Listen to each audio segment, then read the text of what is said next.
The honourable member for Vancouver, Kingsway.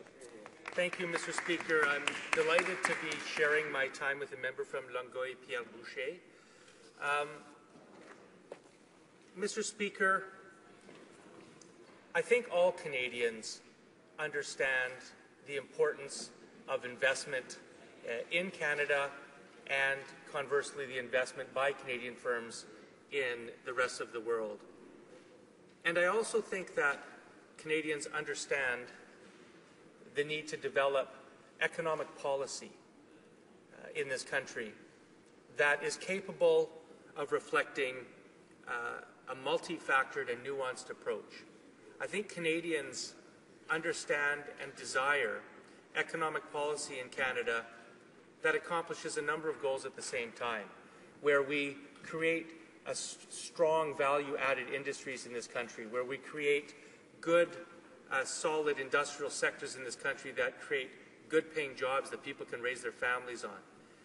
I think Canadians want the development of the Canadian economy by Canadians, for Canadians, and in the Canadian interest. As well, I think Canadians also understand that Canada operates in the global world, and we understand and do seek to have responsible and effective investment by other countries and other companies that operate across the world in Canada. I think everybody agrees with that. And within that general framework, we have this situation of China, and I think what all Canadians are starting to recognize as the critical importance of that country as a leading major ascending economy in the world. I think right now China has emerged as the second leading economy in the globe. There's a particular importance of China to Western Canada and in particular to my home province of British Columbia, where Asia-Pacific trade and economic relations are increasingly important every day. We know that China has massive foreign reserves. They're sitting on a lot of cash that they seek to put to productive use around the world. And I think Canada wants to engage and to be part of this growth. But Canadians don't want this growth to be completely without any kind of rules, to be completely without regulation, and to be pursued blindly without consideration for how that economic integration with China can be most effective in developing the Canadian economy. Canadians also, I think, have a very sharp appreciation for the importance of Canada's non-renewable resource sector. We know that we're blessed with many, many resources in this country that are non-renewable, from minerals to oil and gas. We know that it's an important part of our economy, and Canadians know that this resource is a strategic one. It's a critical domestic asset.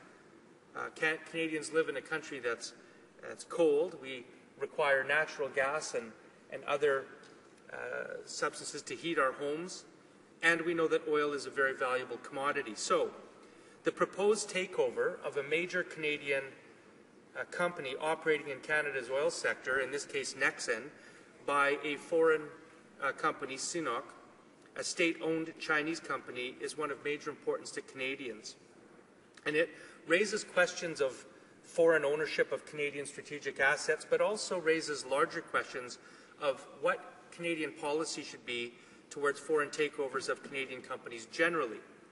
So therefore, the New Democrats are very pleased to have put before the Canadian Parliament today a motion that reads as follows: that in the opinion of the House, the government should, A, not make a decision on the proposed takeover of Nexen by CNOOC without conducting thorough public consultations, B, should immediately undertake transparent and accessible public hearings into the issue of foreign ownership in the Canadian energy sector, with particular reference to the impact of state-owned enterprises, and C, must respect its 2010 promise to clarify in legislation the concept of net benefit within the meaning of the Investment Act, Canada Act. Now, Mr. Speaker, when we read those words, I would respectfully venture to say that they're impossible to disagree with. How could anybody in Canadian Parliament from any party oppose a review of a major Canadian strategic oil company asset by a foreign-owned, state-owned company without having involvement and input from the public and the stakeholders of this country? Who could possibly be opposed to clarifying, not only for the Canadian public, but for investors around the world, the concept of, quote, net benefit, end quote, when that phrase is contained within the body of our legislation? Who could oppose having clearly defined criteria so that investors know what the ground rules are when we are considering a foreign takeover of Canadian asset? It'll be interesting to see whether the Conservatives oppose that.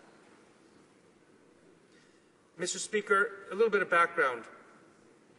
In July 2012, CNOOC, which is a majority Chinese state-owned enterprise, made a $15.1 billion takeover bid for Nexen, which is Canada's 12th largest oil company. This is the largest proposed foreign takeover by a state-owned enterprise in Canada's history. It's the first in a likely wave of similar major acquisitions. Nexen has 300,000 acres of oil sands assets, including an upgrader at Long Lake, as well as interests in a further 300,000 acres in shale gas assets.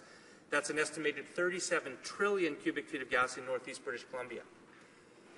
The Chinese government owns almost 65% of CNOOC, and it names the chair, vice chair, and other key directorship positions, giving the Chinese state significant influence over major decision-making.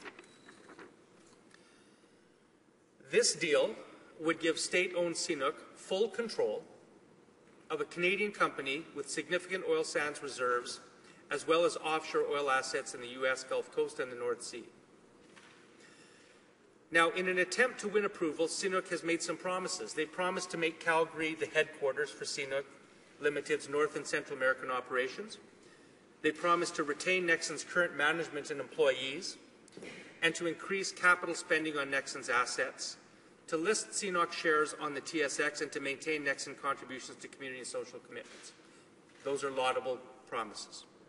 But here's what CNOOC has not promised: to maintain or increase value-added processing jobs in Canada, to improve environmental performance, or to place Canadian interests ahead of those of its state owners. Now, given the serious concerns that this deal raises, New Democrats are calling on the government not to oppose this deal at this point, but to conduct open public hearings before making a decision on the deal. Now, both the business sector and Canadian workers and communities need certainty when it comes to foreign takeovers, but the current review process lacks transparency and accountability. The current Investment Canada Act mandates that important transactions, currently over $300 million, under the Conservatives, they want to raise that threshold to $1 billion, meaning many more transactions and takeovers of Canadian companies will occur without any government review whatsoever. But these transactions must be reviewed by the Minister of Industry to determine whether they present a net benefit to Canada. Again, the concept of net benefit is not clearly defined in the Act, but in 2010, in the wake of the rejection of BHP Billiton's bid for Potash Corp, then Industry Minister promised to clarify the meaning of net benefit, but has yet to do so, notwithstanding they've had 2 years. In 2010, the Conservative government unanimously supported an NDP motion calling for more transparent investment review process, including mandatory public hearings with affected communities and public disclosure of all conditions attached to approval of a takeover, along with enforceable penalties for non-compliance. The Conservatives have failed to live up to that promise as well. Mr. Speaker, I also want to comment a bit on domestic investment. The current Minister of Trade has said that it's important to attract foreign investment to Canada. Right now, we have $500 billion of domestic Canadian investment sitting on the sidelines. And I would suggest that this government do two things. They work on policies that are devoted to getting that Canadian domestic investment capital to work in the Canadian economy, and they start keeping their promises, as they made in 2010, as they've made to the Canadian people, to actually bring public, full, transparent review to these important economic decisions that affect all Canadians and the future of the Canadian economy.